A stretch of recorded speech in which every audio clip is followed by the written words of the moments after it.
Y como siempre, dentro de nuestro programa tenemos el espacio de historia de la medicina, los comienzos de la medicina con el doctor Omar López Mato, médico oftalmólogo, director del Instituto de la Visión, investigador de la historia y el arte. Y Doc, gracias como siempre, temas tan interesantes. Hoy tenemos un escritor británico. Claro, un escritor británico que se caracterizó por dos cosas, por varias. Bueno, una de ellas es por la denuncia social de sus libros. Nos estamos refiriendo a Charles Dickens. Empieza con David Copperfield, los chicos obreros, la denuncia de los chicos obreros, esa época, digamos, que daríamos en llamar el capitalismo salvaje, ¿no? Entonces que todo el mundo tenía que estar trabajando y no importaban los sueldos, y los sueldos eran de hambre y había hambre y miseria. Es decir, todo el periodo del capitalismo salvaje después de la Revolución Industrial, estamos hablando a mediados del siglo XIX, y después se caracterizaba, entonces fue un escritor que justamente por esta denuncia social se convirtió en una figura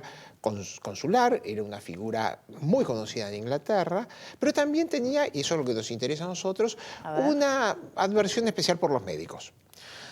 Cuando estudiaba abogacía, porque empezó estudiando abogacía, pero no pudo terminar la facultad, compartía... no confiaba en los médicos. Bueno, los conocía bien. Entonces, tenía miedo, tenía sus reservas. Entonces tenía dos compañeros de pensión que los miraba y decía, no pueden ser tan bestias, los describe. Y entonces siempre los personajes, los médicos de Dickens, son bastante complicados todos, el doctor Shanwick, etc. Aparte le tocó ¿Cuál es el patrón que digamos, que se repite en sus escritos? No, generalmente eran bastante cabrones. Cabrones. Sí. Y después hay, por ejemplo, estamos en una época muy especial de Inglaterra. Habían grupos que se llamaban los resucitadores, que se encargaban de rescatar cadáveres para las mesas de anatomía. En ese momento, es decir, la anatomía se estudiaba y para eso necesitaban cadáveres. Entonces esta gente se fijaba, sobre todo personas que no tenían familia, gente muy humilde, etc. Cuando lo enterraban, iba a la noche, lo desenterraban y se lo vendían a la Facultad de Medicina.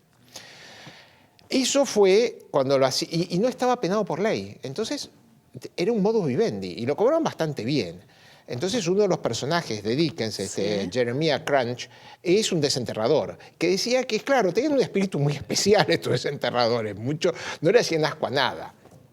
De hecho, algunos desenterradores terminaron, como el caso de Burke y Wills, que eran dos desenterradores escoceses, trabajaban en Edimburgo, terminaron apresados porque les pagaban tan bien y no conseguían desenterrar cadáveres, y aparte el trabajo ya se había vuelto un poquito desagradable, para decirlo de alguna forma, que empezaron a asesinar gente para entregarle a las mesas de anatomía. Entonces a todos los mendigos, a gente así sin medios, o que no se le conocía un parentesco, que nadie iba a reclamar, los empezaron a asesinar y cobraban por el cadáver, hasta que en un momento asesinaron a una prostituta y resulta que la conocían todos los estudiantes de medicina. Entonces ahí empezaron a averiguar y Burke terminó colgado y su cadáver se fue disecado en una facultad de medicina, ¿no? Es decir, 10.000 personas asistieron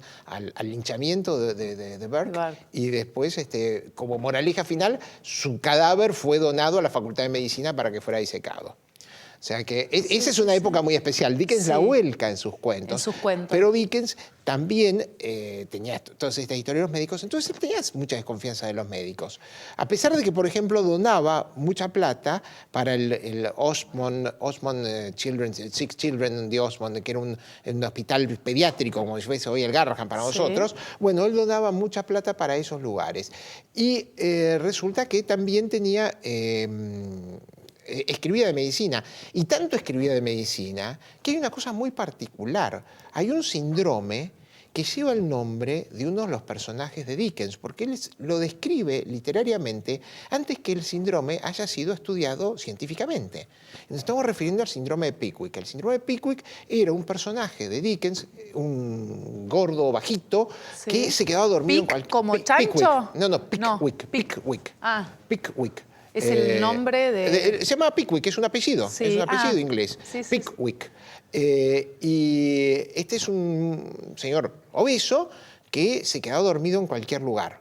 Y es habitual, y eso pasa en algunas personas con sobrepeso que tienen hipoxia cerebral, especialmente en el hipotálamo. Entonces son personas que eso están hablando y se van quedando dormidas. Se duermen.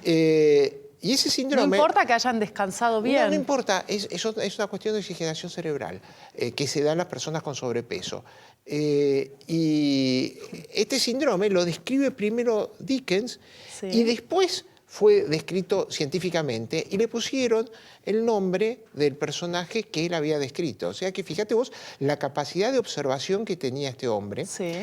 La desconfianza de los médicos era tal que solía viajar con un maletín, sí, donde tenía los medicamentos de la época, y él fue, creo que fue en el 57, en 1857, hubo un accidente de trenes muy grande, él estaba viajando en ese tren, un accidente de trenes, y él se dedicó a asistir a las personas accidentadas gracias a que llevaba un maletín con él. Sí.